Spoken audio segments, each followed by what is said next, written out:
Welcome to the Werewolf Den, where we do a deep dive into the core concepts and principles behind White Wolf's Werewolf the Apocalypse. I'm Amylin. And I am Ryan.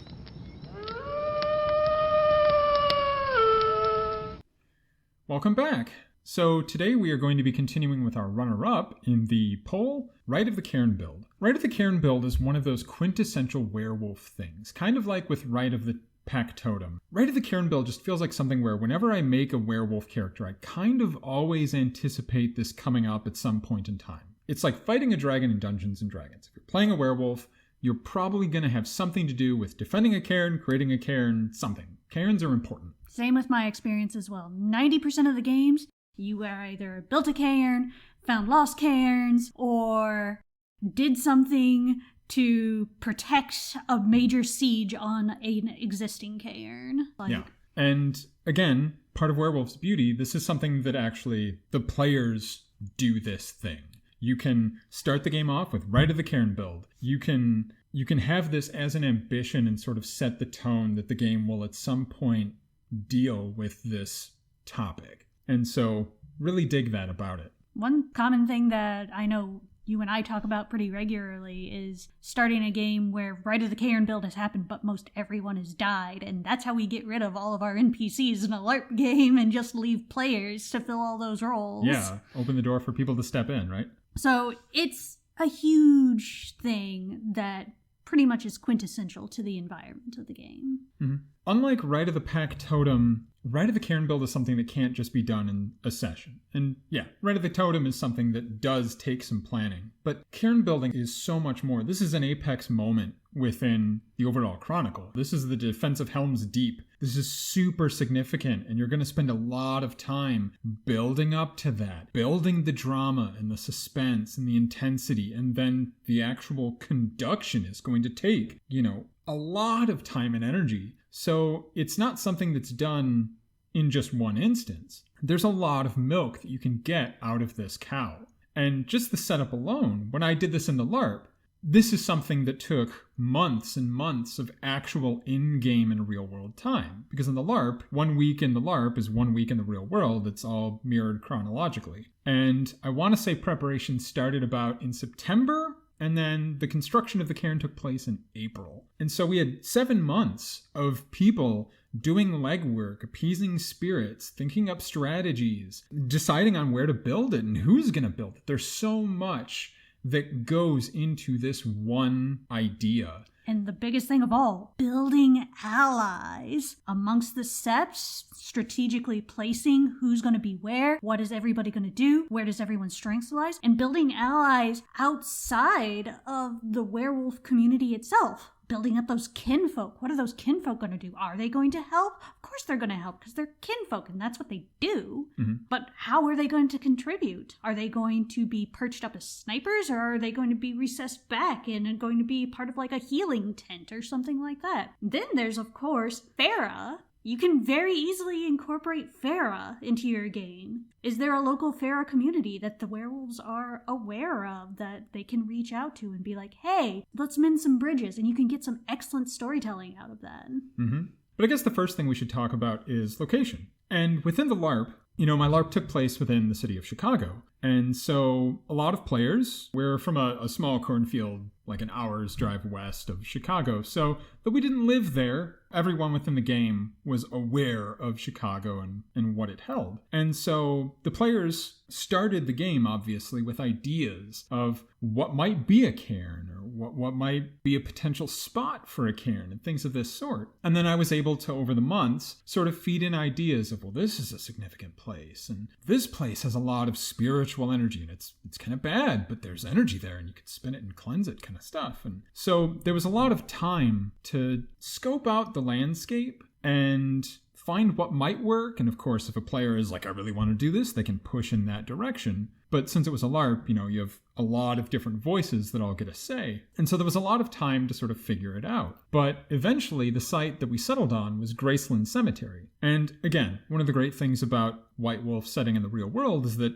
I and my narrators were able to go out to Graceland Cemetery. We took a day off, went to Chicago, and we went to the actual site. And if you can do that, awesome, because you can get a sense of, well, there are brick walls with a spiked perimeter on top of it. That's a really good defensive structure. Just happens to be there already. You can get a bead of where the high ground is, what places might be vulnerable, what tombs are the most significant or have the most ghost stories about them. I remember one player was playing a Fianna, and she brought in a book of haunted Illinois, and of course Graceland Cemetery had a few sites within the book. Whether they're true or not doesn't matter. In the Umbra, that has a reflection. Ghost Hunters is relevant in the Umbra. Not for the right reasons, but they're still relevant, right? So you have all of these people finding all of these things that they care about here. And even if they can't go out there, they can pull up a Google Maps and check it out that way. They can get a sense of what's there and what's in the surrounding area. We were able to tell, well, the L train runs adjacent to it. And so it's got connection to the rest of the city. And there are these buildings, and those might be apartment complexes, and do a Google search and yep, check it out. People live there. So you can buy out a floor of that building and put your kinfolk there if you want. All sorts of stuff that you can engage with in that regard. And so just the deciding on a location is an event in and of itself, and sort of discovering all the little things that could be hidden in there. And again, as a storyteller, I didn't have to do most of this work. I had players coming to me with Haunted Illinois books and going, hey, check this out. Cool. Awesome. There is a little bit more legwork involved with doing it as a tabletop storyteller, but even so then, you still have plenty of spots where you can allow for that interpretation and allow for the players to come in and be like, hey, what about this instead? When I built the Lego city that is my Scotland by Night, I had multiple sites in mind for potential Cairn sites should my players come to me and be like, hey, this museum, could this potentially be a Cairn site? It's got a lot of ritual significance. Hey, this park, could this be a Cairn site? It's got a lot of ritual significance. Ryan's got a mountain. Hey, this mountain, could this be a Cairn site? It's far away from all the people bugging me. I think it's great. But yeah, don't skirt on the choosing of a location. Now that's something that you obviously have to sort of course correct if you're doing like a lost cairn or something that's pre-established. But that should also mean that you as the storyteller have sort of prepared for that. And so you have all sorts of ideas on how to get people hooked. You know the tombs that are haunted within that cemetery. You know all the little Easter eggs and what your characters are into, what the various pack members like. And so you can find all sorts of ways to get them to care about this location. Mm-hmm. Speaking then, since you brought it up, of lost cairns, we did get a very interesting question in the comments of our last video regarding working with fallow cairns. And the word choice of fallow is an interesting word choice for that. Yeah. Because fallow does not necessarily mean lost, and there is a very specific tips that we can give for lost cairns, because that means, you gotta do cleansings, and you gotta purge the worm, you gotta do all sorts of battles, and there's all sorts of things that go into that. Fallow, though, that's like a temporary thing. Why is it fallow? Is it fallow because the spirit that occupies it is seasonal? Is it fallow because the werewolves that all tended the sept died off and so nobody has been there? That first one was my impression with it. Like when I think of fallow, I think of a agricultural field where you have left this fallow so that the soil can sort of re-enrich itself and you can get a better harvest next time. That's what a moot is. A cairn gets its nourishment from moots. So when I hear a fallow cairn, I think of a cairn of spring, where it's only really a cairn during springtime, or maybe during an unseasonably cool week in summer or an unseasonably warm week in winter. Otherwise, it's slumbering because it's not springy. And these can definitely be a thing, but since you brought it up in the notion of building a cairn, that gives us the impression, at least to me, that it's fallow because the previous sept tending to it died out, perhaps in a great war, but nobody has necessarily reclaimed it. And if this is not what you actually meant, then please correct us. But if that's the case, then... Like, my thought on the subject is, if the cairn is alive, do a moot. If the cairn is dead, do a rite of cairn build. If it's fallow, then a spirit quest, maybe an umbral quest to appease the spirit of the cairn, or to, convince it to reawaken, something of that sort. I don't see a lot of middle ground between the moot and the rite of the cairn build kind of thing. Yeah, I can very much see a fallow cairn turning into a spirit quest to find the spirit that has been lost from it, but still has its ties. Is the spirit perhaps broken up into smaller pieces? There's all sorts of different questions that can be used with the specific use of the word fallow, and it's an awesome use. I love the idea. I had never actually considered the notion of a seasonal cairn. Yeah, because it made us think of it in a completely new light. And that's a cool idea. Oh, you have an opening cairn to awaken the cairn when spring comes in, and then a closing moot for the season has ended and it's time for the cairn to go back to sleep and we wish you a good rest or something like that. And just all sorts of weird ideas. Our cairn is dedicated to the almighty dollar. Is it is the stock market climbing? Our cairn is awake. Is the stock market in decline? Are we in an economic recession? Oh, there goes our cairn. I can see all sorts of interesting ways to sort of spin that, where it's not that the cairn is unhealthy, it's just that the cairn is reacting to the real world and to spiritual ideas that are manifesting in the Umbra. Yeah. I think that's really cool.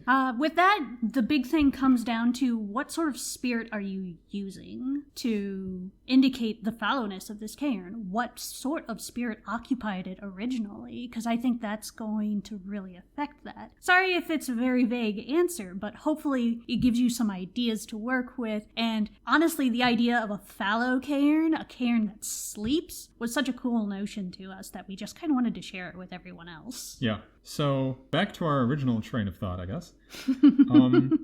Once you've done the location scoping, then you have the planning and the plotting. And again, this is something where you as a pack and as a sept are throwing everything you've got. You're not holding anything back with a cairn build. It is 100%, we are firing on all cylinders. Everything we've got, we're throwing at this. Because one of the cool things about a Rite of the Cairn build is that the worm knows. And so everything of the worm is coming. If it's BSDs, they know what's happening. If it's the night crew at McDonald's, they don't know what's happening, but they're showing up anyway, confused and scared.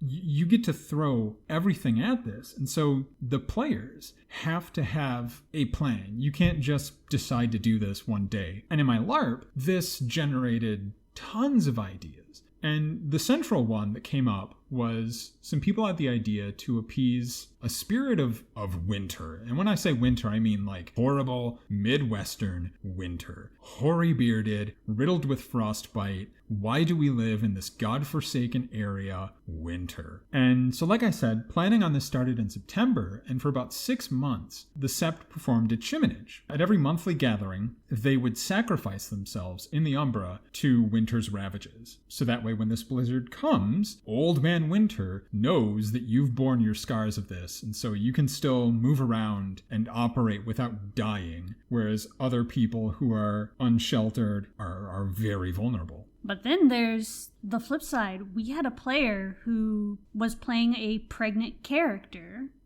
and she reacted in a very sane way of being like, no, I am with child. I cannot do this or I endanger my child. Yeah. And so there was controversy over that. And that's good controversy, right? Do you threaten the contentment of this spirit and destroy the bargain? Do you harm what is certainly going to be a kinfolk and maybe Garu? What's the right answer? There is no right answer, right? And so a lot of great drama came from that. We had bone gnars that were concerned about the homeless population because blizzards kill the homeless. And this is going to be a blizzard for the ages, like a once in a millennium kind of blizzard. So people are gonna die. And so you have players who are trying to maintain their status as the good guys, who are reinforcing homeless shelters and the infrastructure to transport them because this blizzard is going to come out of nowhere. And the systems of bureaucracy have to be ready to respond quickly because plow fleets are going to get disabled for this whole thing to work.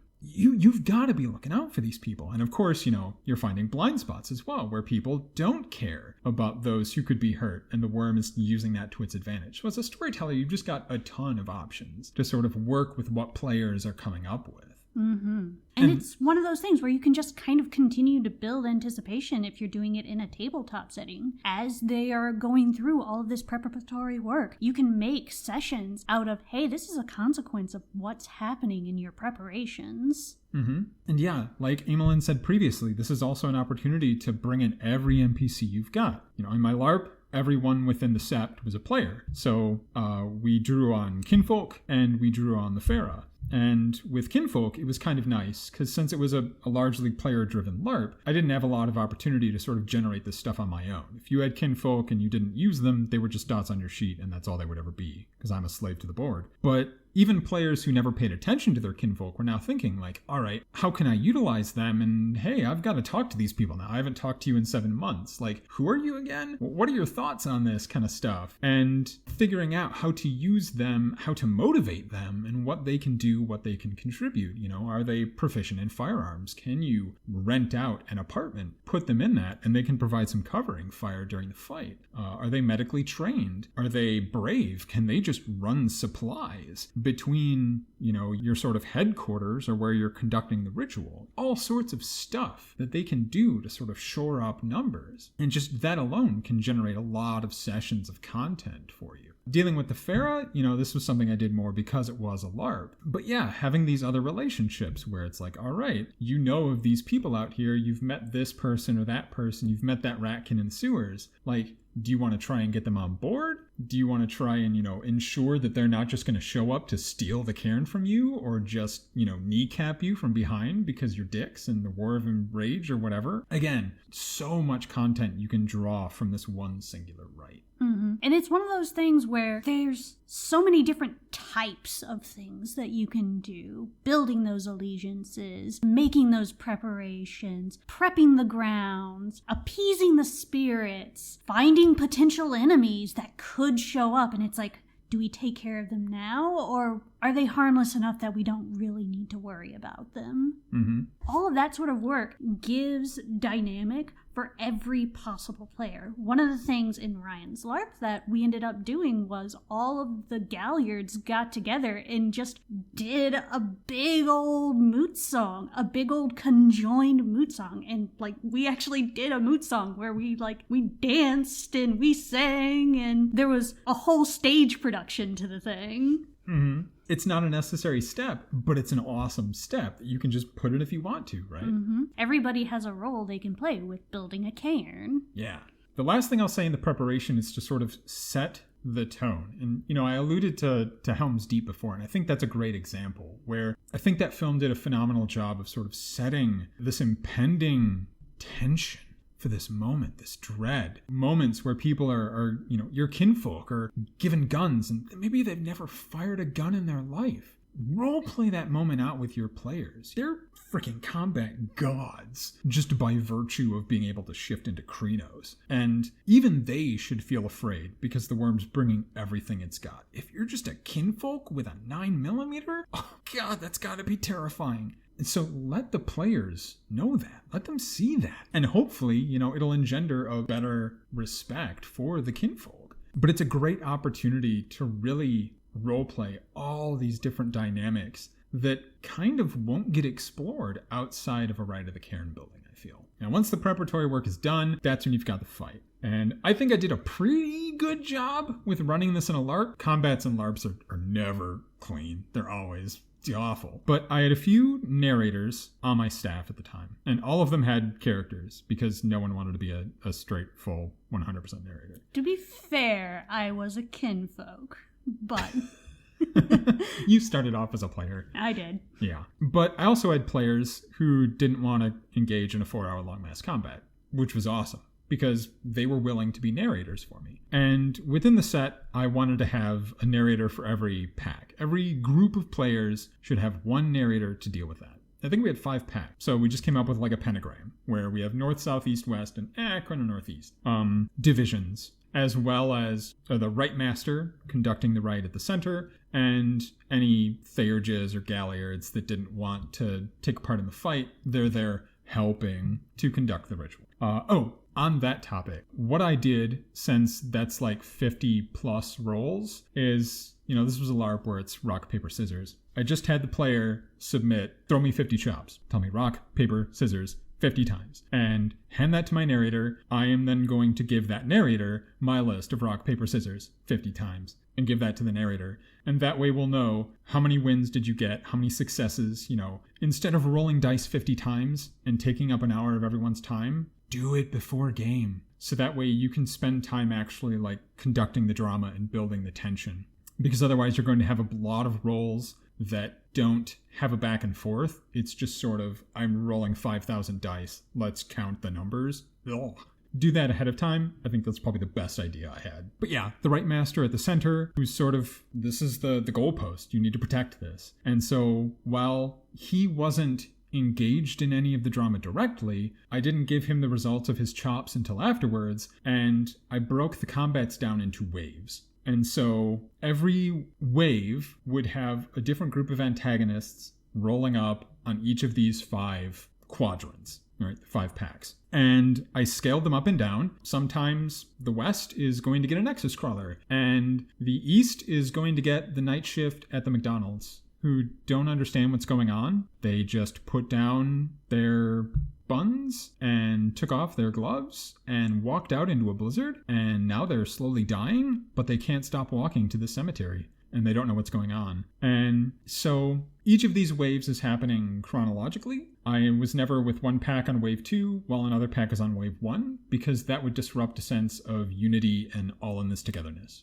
Each of these waves happens at the same time, and if one pack is able to clear the house, then they can go over to the refreshment table and grab some snacks or hit the restroom, and the other pack is going to keep fighting it out. And I honestly think that worked really well. I think that when one pack was taking up a lot of time, it actually sort of built the drama, because players were worried, like, oh shit, is that pack in the north gonna survive? That looks pretty bad. And so I don't think that at any point in time it sort of drug itself out too long, working in these waves. And then at the end of every wave, I would give an account of what's on the horizon, like, oh, from the south, now you see a Nexus Crawler showing up. That could be an issue. I would report to the rite master, like, this is what you're seeing, because you've got the best perception of how everyone's doing. You know who's wounded, who's dead, who's kicking ass. If someone is broken through, that's going to become a problem for you, because you've got to keep conducting this ritual. So even though the rite master wasn't in the thick of it, that drama was still central to their existence, and they didn't feel left out of what was happening. Bringing all of this up then, you mentioned one pack getting potentially a Nexus Crawler while the other pack gets a bunch of McDonald's bros. This is a excellent opportunity where if you came up with an encounter that your players just did not pick up, they just did not follow that quest, they did not follow that storyline, but it's like, man, I had this awesome encounter, I had this awesome enemy that I really wanted to throw at them. This is a nice time to just empty your little folder your weapons chest. Your little folder of weapons chest. Yeah. When Ryan ran his LARP, again, I was one of the narrators for that, and one of the enemies that I ended up dropping on the players was this Fae, this Sheed, who just showed up, didn't know why they were there, but they showed up and they were like, this is really cool, I want this, but I don't want to fight all of that. I challenge you to a duel. And I had players that flipped out and were so excited because it's like honorable combat in this fight. And they had so much fun with it. But then it created drama and tension because other players were like, what are you doing? We got people dying over there. Why are you doing this? Just rumpa stomp him. And it creates that sort of tension with maintaining that breadth. When you're building tension in your game, you can't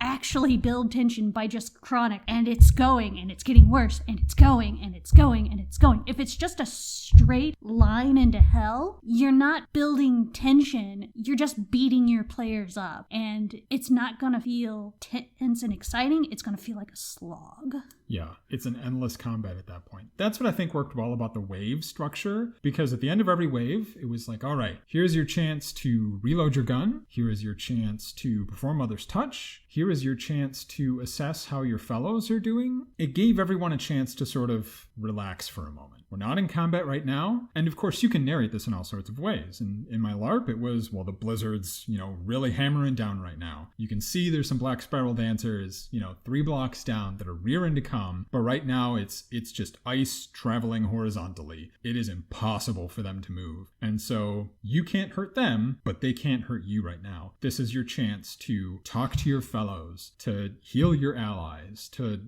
bolster your kinfolk who are terrified of what's going on. In other systems or in other settings where you don't have a blizzard, you could say that the kinfolk who you posted up are now, laying down a stray of bullets to give you a chance to recollect yourself. Mm-hmm. Whatever reason you want to give for them coming up. Maybe they're just slow-moving attacks and they have a minute to rest. They see the doom on the horizon, but that doom's walking real slow. So let's take a minute, let's collect ourselves, and let's prepare for this. Mm-hmm. By breaking the tension, you actually maintain it, because it turns into a steady climb up. By having that up and down and that relief, people get that sense of building excitement during the points of relief, and then they get to experience the scary tension when the combat comes. And then when you have that fluctuating level of difficulty throughout your waves, then it turns into, when's my turn gonna come? When's the axe coming down? When's the Nexus Crawler coming for me? Yeah. And having those breaks in the waves gave more options for kind of tactical thinking. If one segment of the game just got hammered by something brutal, then maybe you want your kinfolk to aim their guns at the enemies attacking from that direction instead. So, or maybe, you want to send one of your pack mates over to the south because they just got beaten up and they need some reinforcements.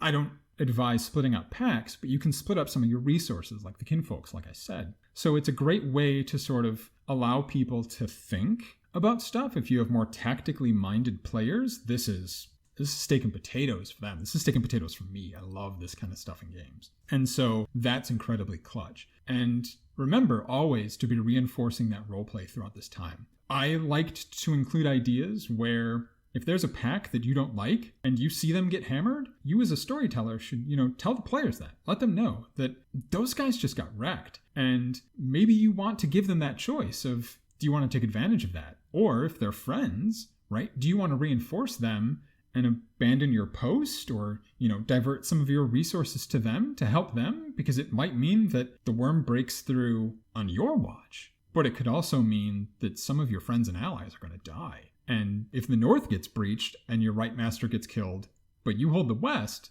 does it really matter anyway? There's all sorts of great opportunities for real, interesting, difficult choices that have that roleplay contingent. If that dick who you think is worm-tainted, if his pack just got wrecked, do you just want to shoot him? No one's going to notice. You just kill him. Give players choices like that so that there's something else to engage them outside of rolling another Dex plus Brawl check. Another Dex plus Brawl check. There's a lot of great opportunity within the fight itself. It is one of those things where a lot of this advice that we've given is mostly complicit to tabletop versus LARP with the wave system, the fluctuating the tension, all of that works equally well with both LARP and tabletop. The biggest difference between the two is how many players you have to have managed within that setting. And when you're in a tabletop, you can basically have one of two setups then. You can have we are low ranking and this isn't our territory, but we're helping and we're contributing, and so we're holding off this point.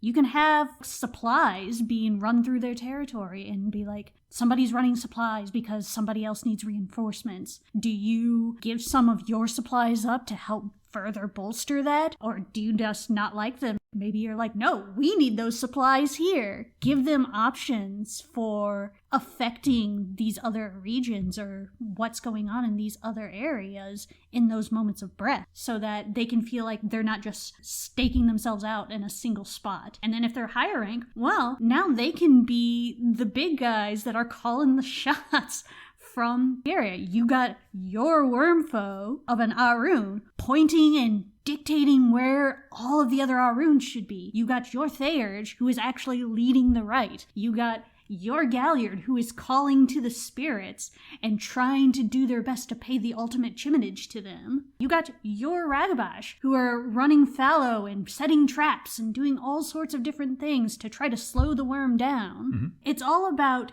giving your players as much different types of things to do throughout this process is really what it comes down to. If your game is just one giant combat session, it's boring. Yeah. Another thing I would advise is to this is a siege, right? This is absolutely a siege. And so quantifying the resources that you have is very, very useful. Within my LARP, what I did with the alliances was if you make an alliance with someone, and these were all done by packs, an individual pack would create an alliance. And that alliance will manifest in a one-off effect. The only one I can remember is that I had this fey creature that was inspired by Anglo-Saxon elves that make your cows sick in, 1000 CE. That sort of weird fey spirit. And one pack had befriended it. And so the power that I gave them was a one-shot thing where this weird fey spirit has a friendship, in a fey sense, with this Arthurian kind of dragon. And this dragon will show up, but it's going to kill whatever you're fighting at the time. But then you've got to fight the dragon.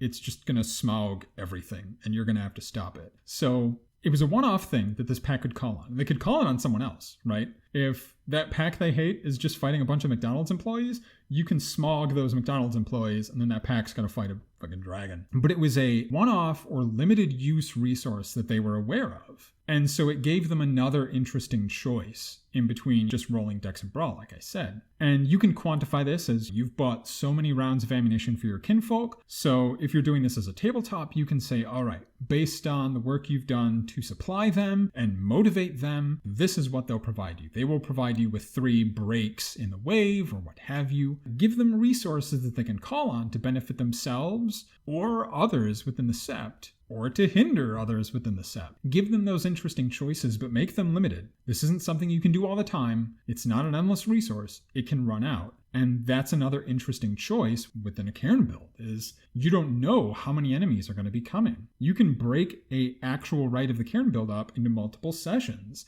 so your players don't know, it's only 4 hours long, so we can only have so many combats, right? You can set this up to provide just a myriad of interesting choices for players to make.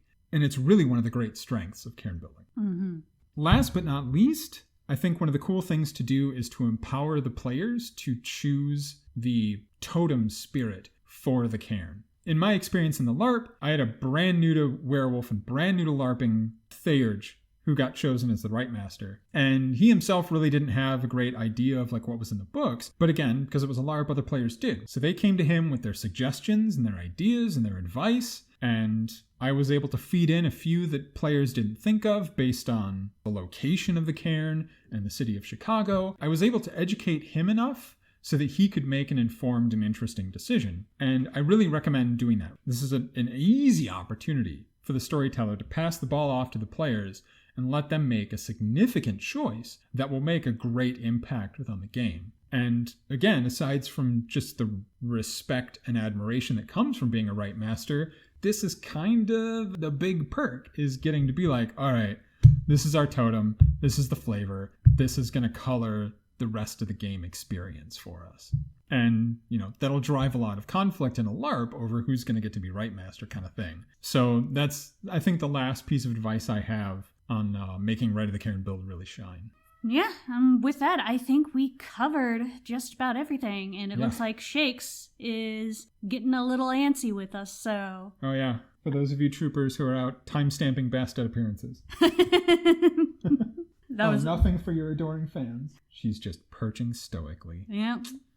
No love. Alright, but this was a fun episode. Mm-hmm. Had a great time. Join us next time. We're gonna do what I think is a long overdue topic next time. I know in my experience, a lot of people will be like, I want to play Werewolf, but I can't find a game. And there's the whole logistics of you can go to this, but very frequently it's just people aren't sold on the game. So what we're going to do next time, we're going to give you the sales pitch. This is for all those people who want to try to play Werewolf and they're trying to recruit players. Why should you play Werewolf the Apocalypse? Mm-hmm. See you next time.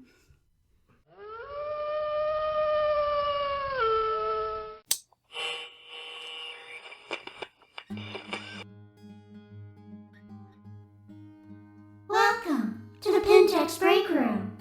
The next episode is not only about that. 50% construction is underway.